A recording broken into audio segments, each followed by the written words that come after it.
Hi friends, தமிழக வெற்றிக் கழகத்தோட இறுதிக்கட்ட மாவட்ட செயலாளர்கள் பட்டியலை நாளைக்கு தளபதி வெளியிட போறாரு. அதாவது ஆல்ரெடி ஆல்மோஸ்ட் 90% ஆஃப் மாவட்ட செயலாளர்களை தளபதி அறிவிச்சிட்டாரு. பட் தமிழ்நாட்டில் இருக்கிற மாவட்டங்களை தமிழக வெற்றிக் கழகம் சார்பாக மொத்தம் 120 மாவட்டங்களை வசதிக்கேற்ப பிரிச்சுக்கிட்டாங்க. ஸோ அதில் கிட்டத்தட்ட 95 மாவட்டங்களுக்கு மாவட்ட செயலாளர்களை நியமிச்சாச்சு.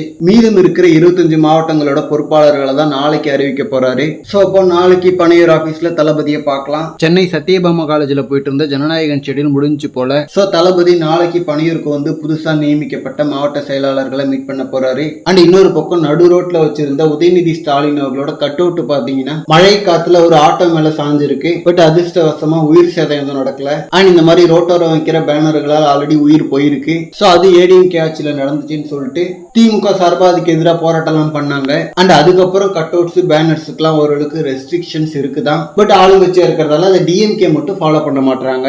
அதுவும் விழுந்திருக்கிறது உதயநிதி அவர்களோட பேனர் தான். சோ இதை மட்டும் நடு ரோட்ல வைக்கிறதுக்கு பர்மிஷன் எப்படி கொடுத்தாங்க அப்படின்ற மாதிரி டிவிகே சார்பா பயங்கர கேள்விகள் வைக்கப்படுது. இந்த ஒரு வீடியோ ஒரு சில நியூஸ் சேனல்ஸ்ல தான் வந்துட்டு இருக்கு. அண்ட் கரெக்டா இதை டிவிகே கொள்கை பரப்பு செயலாளரான ராஜ்மோகன் அவர்கள் சாலை நடுவே விளம்பர பதாகை வைக்க அனுமதி கொடுத்தது யாரு அப்படின்ற மாதிரி கேள்வி எழுப்பியிருக்காரு. சோ எப்படி இதுக்கு பதில் வராது. ஓகே ஃப்ரெண்ட்ஸ், இதை பத்தின உங்களோட கருத்துக்களை கமெண்ட்ல சொல்லுங்க. அண்ட் இந்த மாதிரி தளபதி பத்தின ஹாட் அண்ட் அப்டேட்ஸ்க்கு நம்ம G4 சேனலை சப்ஸ்கிரைப் பண்ணுங்க. தேங்க்யூ.